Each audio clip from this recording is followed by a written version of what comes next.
नमस्कार दोस्तों करवा चौथ का जो त्योहार है वो सुहागन स्त्रियों के लिए सर्वश्रेष्ठ और सुख प्रदान करने वाला त्योहार है। इसमें स्त्रियां अपने पति की दीर्घायु के लिए ये व्रत करती हैं। इसके साथ ही माता करवा की पूजा करती हैं। दोस्तों आज मैं अपनी वीडियो में लेके आई हूँ कि जिनकी नई नई शादी हुई है वो क्या 2023 में पहली बार व्रत रख सकती हैं या नहीं। तो दोस्तों आज की वीडियो जो है वो बहुत ही खास होने वाली है, क्योंकि आज मैं करवा चौथ से संबंधित कई सारी ऐसी जानकारी लेके आई हूँ जिन्हें कई लोग नहीं जानते हैं। दोस्तों वीडियो को शुरू करने से पहले मैं मेरे आराध्य श्री लक्ष्मी नारायण को मैं कोटि कोटि प्रणाम करती हूँ। मैं उनको कोटि कोटि नमस्कार करती हूँ।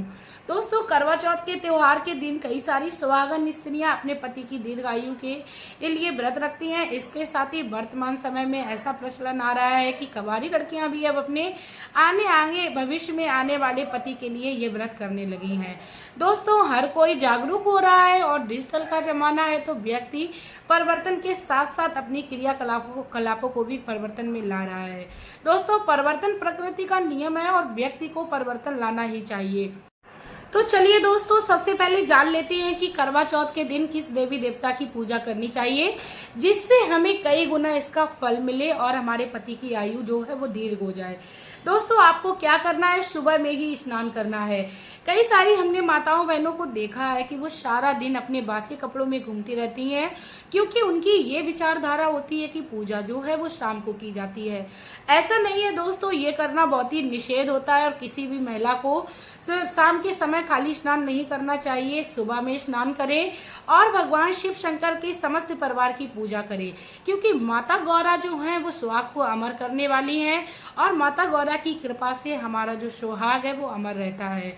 इसके साथ ही आप जो भोलेनाथ के समस्त परिवार की पूजा करें, उसमें गणेश भगवान, कार्तिकेय जी महाराज और उनके साथ जो भी उनके परिवार में आते हैं उनकी पूजन विधि आप आराम से करिए। उसके बाद सुबह में ही आप भगवान के सामने संकल्प करिए और भगवान से प्रार्थना करिए, हे भगवान आज मैं करवा चौथ का व्रत रख रही हूँ, तो आपकी कृपा से हमारे पति की दीर्घायु हो और हमारे घर में सुख समृद्धि रहे और हमारे पति के बीच में दिन दूनी रात चौगनी प्रेम संबंध बढ़ता रहे।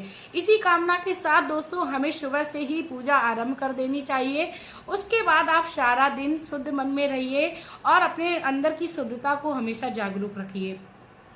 उसके बाद आपको क्या करना है दोस्तों, मैं बता दूं कि आपको सारा दिन किसी प्रकार की कोई भी ऐसी वस्तु का सेवन नहीं करना है। इसमें निर्जला व्रत किया जाता है, इसमें शाम को ही भोजन किया जाता है।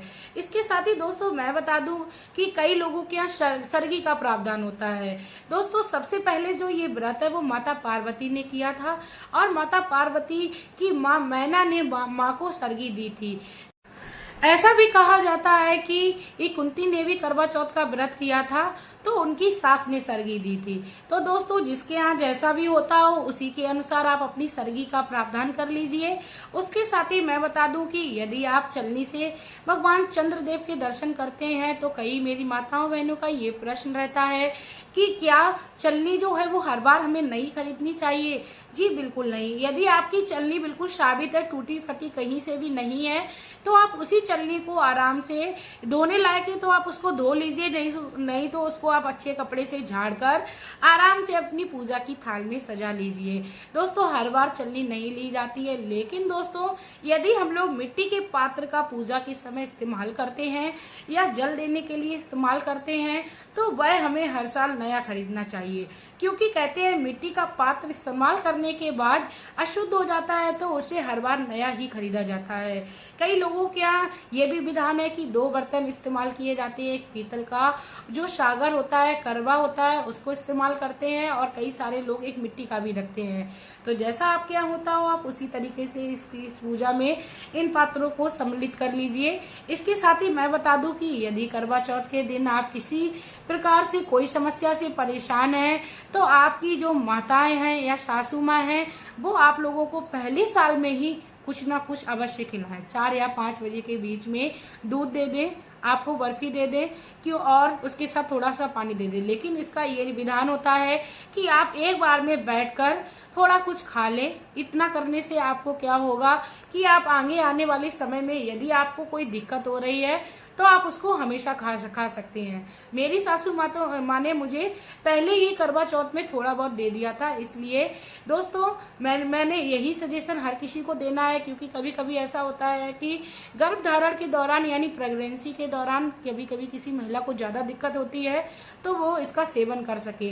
दोस्तों मैंने पहले वर्ष में ये सब चीजों का सेवन किया है, उसके बाद मैंने अभी तक कभी भी कोई चीजों का सेवन नहीं किया है। मैं निर्जला व्रत ही रहकर पूजा करती हूँ। दोस्तों यदि आपको कोई दिक्कत हो रही है तो आप आसानी से कुछ सेवन कर लीजिए। प्रभु हमेशा ही अपने बच्चों की रक्षा करते हैं, कभी भी उनको कष्ट में नहीं देख सकते हैं। आप कोशिश करिए निर्जला रहिए तो ज्यादा अच्छा रहेगा। इसके साथ ही दोस्तों मैं बता दूं, करवा माता की पूजा जो है वो महिला को बड़े ही भाव से करनी चाहिए। दोस्तों इसके साथ ही कई सारी मेरी माताओं बहनों का ये भी प्रश्न रहता है कि जो करवा माता का कैलेंडर होता है या फोटो होती है उसको क्या हर साल नया खरीदा जाए? बिल्कुल नहीं, क्योंकि ये करवा माता की फोटो जितनी पुरानी होगी वह उतनी और अच्छी होती है। इसीलिए यदि आपके पास कोई पुरानी फोटो है या कैलेंडर है, लेकिन दोस्तों आपको ये याद रखना है कि किसी भी प्रकार से वह फोटो या कैलेंडर खंडित ना हो, अच्छा एकदम साबित होना चाहिए, तभी आप उसकी पूजा कर सकते हो, नहीं तो आप नया खरीद लीजिए। उसके बाद आपको करवा चौथ के दिन ये भी याद रखना है कि कभी भी ये अपने घर में तामसिक भोजन नहीं बनाना है। भले ही आप उस भोजन को ना खाएं तो आप कोशिश करिए अपने घर में उस दिन तामसिक भोजन भी ना बनाइए, जैसे लहसुन प्याज। अब इसके साथ ही प्रश्न ये भी होता है कि आपके यहाँ पूजा किस तरीके से की जाती है, क्या मुझे किस तरीके से पूजा करनी है और पहले चंद्रदेव को अर्घ देना है या पहले नीचे पूजा कर लेनी है? दोस्तों आपको पहले अपने पूरे विधि विधान के साथ माता करवा की नीचे पूजा कर लेनी है और उनकी कथा को पढ़ लेना है। उसके बाद आप चंद्रदेव को अर्घ दें। इसके बाद आप अपने पति के हाथ से पानी पिए। करवा चौथ के दिन हर माता बहनों को मेरे पूरे 16 श्रृंगार कर लेने चाहिए। अपने हाथों में भर भर हाथ मेहंदी लगवानी चाहिए, क्योंकि ये एक ऐसा त्योहार है जिसमें पूरे 16 श्रृंगार यानी पूरे दुल्हन का रूप और हर माता बहन को लेना चाहिए। और साथ में मेरी माताओं बहनों का ये भी प्रश्न रहता है क्या नई साड़ी पहन सकते हैं? दोस्तों पहनने के लिए मनाही नहीं है, लेकिन आप यदि करवा चौथ के दिन यदि अपनी शादी के जोड़े को पहनते हैं तो इससे माता पार्वती काफी ज्यादा प्रसन्न होती हैं और प्रसन्न होकर माता पार्वती हमें अपने जीवन में सुख समृद्धि पाने की भी ये वरदान देती हैं। इसीलिए हमें अपने शादी के जोड़े में पूजा करनी चाहिए। आजकल का ट्रेंड चल गया है कि लोग करवा चौथ पे नए कपड़े लाते हैं और उसको पहनते हैं। दोस्तों लाने में मनाही नहीं है, आप अपने घर में लाके रख लीजिए। यदि आपके किसी कारण बस शादी का जोड़ा नहीं पहनना है या आपको पसंद नहीं है तो वो चीज एक अलग है, आपके घर में जैसा होता हो आप उस तरीके से कर लीजिए। लेकिन मेरा तो यही सजेशन रहेगा कि आप अपने करवा चौथ पे शादी का जोड़ा पहनिए तो आप और भी ज्यादा सुंदर लगेंगी और आप अपने पति को भी पूरी दुल्हन लगेंगी। इसीलिए आप करवा चौथ पे जोड़ा पहनिए यही। और इसके साथ ही मैं ये भी सजेशन देना चाहूंगी कि करवा चौथ के दिन आप कोशिश करिए लाल रंग के वस्त्र धारण करिए। यदि नहीं है तो आप अपने कपड़ों में पिंक कलर, पीला कलर, इसके साथ कई सारे डार्क ऐसे कलर होते हैं, ब्लैक और ब्लू को छोड़कर आप किसी भी डार्क कलर को पहन सकती हैं। मैं आजकल का प्रचलन चल गया है कि लोगों को लाइट कलर बहुत ज्यादा पसंद है, आप खूब लाइट कलर पहनिए। लेकिन आप करवा चौथ के दिन कोशिश करिए खूब सुंदर सा कलर अपने लिए स्पेशल निकालिए और पहनिए और आप पूरे सच समझकर पति के सामने आइए, क्योंकि ऐसा होने पर पति की भी आंखें जो होती हैं वो पत्नी से हटती नहीं है, क्योंकि ये त्योहार ही है पति पत्नी का। तो आप अपने पति के सामने पूरी 100% उपस्थिति दीजिए और भगवान का स्मरण भी करते रहिए, क्योंकि इस दिन भगवान का स्मरण करने से हमें हमारे जीवन में खुशियां प्राप्त होती हैं और हमारे पति के संबंध में भी हमें मधुरता मिलती है।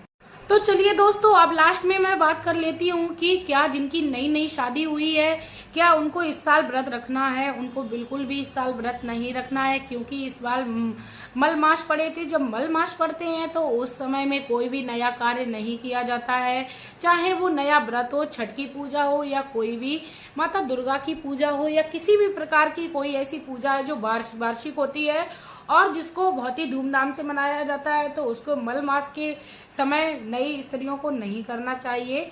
क्योंकि कहते हैं जो भी मल मास में पूजा पाठ करता है उसका उसे फल नहीं मिलता है। आपके यहाँ जैसा भी होता हो आप किसी पंडित से राय ले लीजिए, आप उसी तरीके से इस पूजा को करिए यदि आपकी नई नई शादी हुई है। इसके साथ ही मैं बता दूं कि यदि करवा चौथ के एक दिन पहले आप शाम को दूध और जलेबी पीकर खाकर सोते हैं तो आपको प्यास जो है वो कम लगेगी। आप मीठी चीज का सेवन करके रात में सोइए तो आपको प्यास जो है वो कम महसूस होगी दूसरे दिन।